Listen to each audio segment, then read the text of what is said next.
కోమటిరెడ్డి రాజగోపాల్ రెడ్డి సంచలన వ్యాఖ్యలు చేశారు. అభివృద్ధి నిధుల కోసమే తాను డిప్యూటీ సీఎం భట్టి దగ్గరకు వచ్చానని చెప్పారు. ఈ క్రమంలోనే తనకు కొండా మురళి ఎదురుపడ్డారని అన్నారు. కొండా మురళి రాకకు తనకు ఎలాంటి సంబంధం లేదని క్లారిటీ ఇచ్చారు.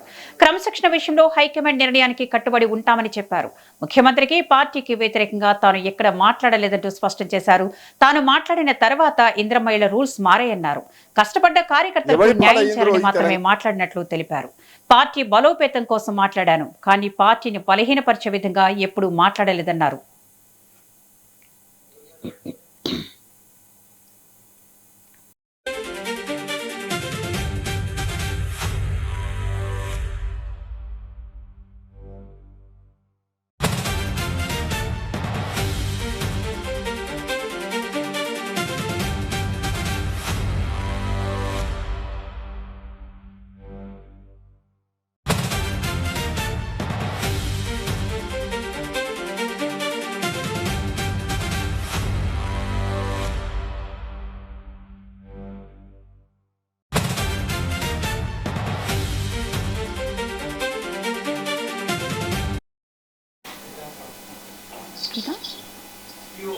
కోమటిరెడ్డి రాజగోపాల్ రెడ్డి సంచలన వ్యాఖ్యలు చేశారు. అభివృద్ధి నిధుల కోసమే తాను డిప్యూటీ సీఎం భట్టి దగ్గరకు వచ్చినట్లు చెప్పారు.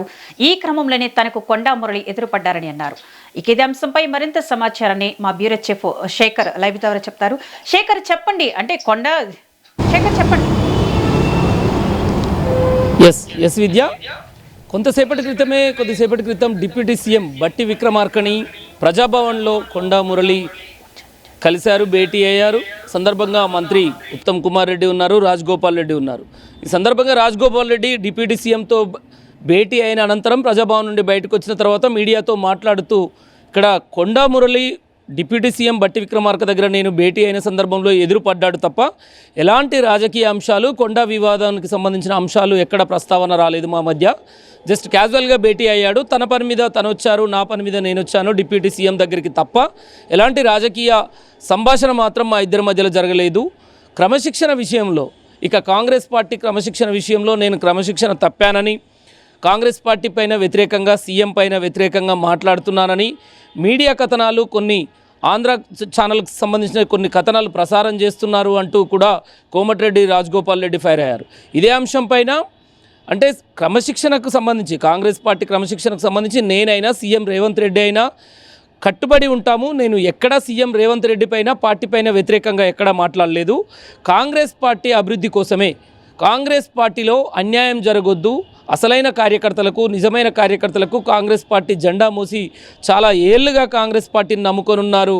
10 ఏళ్ళు బీఆర్ఎస్ పార్టీతోటి కొట్లాడిన కాంగ్రెస్ పార్టీ కార్యకర్తలకు అన్యాయం జరగద్దు పార్టీలో అనే విధానాన్ని, నేను ఆ విధానాన్ని ప్రశ్నించాను తప్ప ఎక్కడ కాంగ్రెస్ పార్టీకి వ్యతిరేకంగా కానీ, సీఎం రేవంత్ రెడ్డికి వ్యతిరేకంగా కానీ నేను ఎక్కడా మాట్లాడలేదు అంటూ కూడా రాజగోపాల్ రెడ్డి అంటున్నారు. అంతేకాకుండా ఏదైతే ఈ వివాదం ఉందో, అంటే ఈ నా పైన తప్పుడు ప్రచారం, లేనిపోనివి, కొండా సురేఖ అంశంతో, కొండా సురేఖ వివాదం, కొండా కూతురు సుష్మితా పటేల్ చేసిన వ్యాఖ్యల పట్ల, ఈ కొండా సురేఖ ఎపిసోడ్ తోటి కోమటిరెడ్డి రాజగోపాల్ రెడ్డిని కూడా ముడిపెట్టి కథనాలు నడుపుతున్నారు కొన్ని ఛానళ్ళు.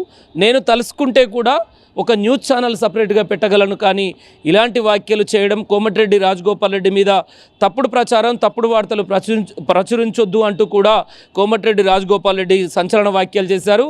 అంతేకాకుండా ఇక పార్టీ క్రమశిక్షణ విషయంలో ఎక్కడా కూడా తగ్గేది లేదు. ఖచ్చితంగా పార్టీ క్రమశిక్షణ లైన్ దాటము, పార్టీకి కట్టుబడి ఉంటాము, కాంగ్రెస్ పార్టీలోనే ఉంటాము, రాహుల్ గాంధీని ప్రధానమంత్రి చేయడమే ధ్యేయంగా పనిచేస్తాము అంటూ కూడా కోమటిరెడ్డి రాజగోపాల్ రెడ్డి మాట్లాడారు. అంతేకాకుండా డిప్యూటీ సీఎం భట్టి విక్రమార్కతో భేటీలో ఎలాంటి రాజకీయ అంశాలు ప్రస్తావన రాలేదు. మునుగోడు నియోజకవర్గం అభివృద్ధి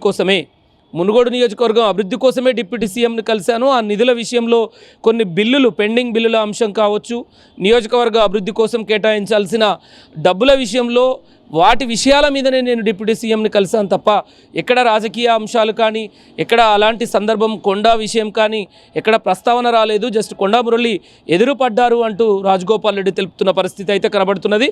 ప్రధానంగా ఈరోజు డిప్యూటీ సీఎం భట్టి విక్రమార్కతో రాజగోపాల్ రెడ్డి, అదే టైంలో కొండా మురళి, మంత్రి ఉత్తమ్ కుమార్ రెడ్డి భేటీతో ఎంతో ఉత్కంఠ అంటే దానిపైన చర్చించుకుంటున్నారు. ఇదే చర్చనీయాంశంగా మారింది. డిప్యూటీ సీఎంతో ఎలాంటి చర్చలు జరిపారు, ఎందుకంటే కొండా సురేఖ వివాదం కొనసాగుతున్న నేపథ్యంలో ఆ ఎపిసోడ్లో ఎలాంటి పరిణామాలు చోటు చేసుకోబోతున్నాయని అటు కాంగ్రెస్లో ఉత్కంఠగా ఎదురుచూస్తున్న నేపథ్యంలో ఈ భేటీ అనుకోకుండా జరిగిందా లేదంటే అనుకునే జరిగిందా అనే విషయాలపైన కూడా చర్చించుకుంటున్న పరిస్థితి అయితే కనబడుతున్నది. విద్య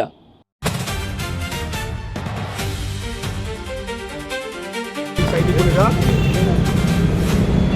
రాహుల్ గాంధీ గారు ప్రధానమంత్రి కావడమే మా ఏకైక లక్ష్యం. కాంగ్రెస్ పార్టీని రాహుల్ గాంధీ గారి నాయకత్వంలో బలోపేతం చేసి రెండోసారి అధికారంలోకి తీసుకురావడమే మా ఏకైక లక్ష్యం. ఆ లక్ష్యం వైపు మేము అడుగులు ఉంటాయి. లీడర్లను ఇట్లా కంట్రోల్ చేయాలని వాళ్ళకు అనుకున్న వ్యక్తుల్ని ప్రమోట్ చేసి ఈ ప్రభుత్వంలో వాళ్ళకు బెనిఫిట్ అయ్యే విధంగా ఒక కీలక పాత్ర పోషించి ప్రభుత్వం వెనక నుంచి నడిపేయాలని కలలు కంటుండ్రేమో. ఇది మంచి పద్ధతి కాదు అని చెప్తున్నా. ఆంధ్ర మీడియా అందరికి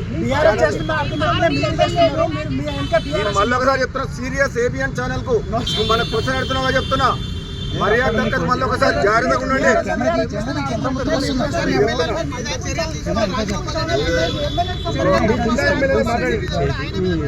ఒక విషయం మళ్ళీ ఒకసారి చెప్తున్నా, కూడా పార్టీకి వ్యతిరేకంగా ముఖ్యమంత్రికి వ్యతిరేకంగా ఒక వ్యక్తులకు వ్యతిరేకంగా విమర్శించలేదు. కొన్ని సందర్భాల్లో నిజమైన కాంగ్రెస్ పార్టీ కార్యకర్తలకు అక్కడక్కడ ఎన్నికలప్పుడు వచ్చిన ఇతర పార్టీలు వచ్చిన వాళ్ళకు టికెట్లు ఇవ్వడం వల్ల గెలిచిన తర్వాత వాళ్ళు నిజమైన కార్యకర్తలకు, నిజమైన కాంగ్రెస్ పార్టీ గెలిపించిన కార్యకర్తలకు అన్యాయం చేస్తున్నారు.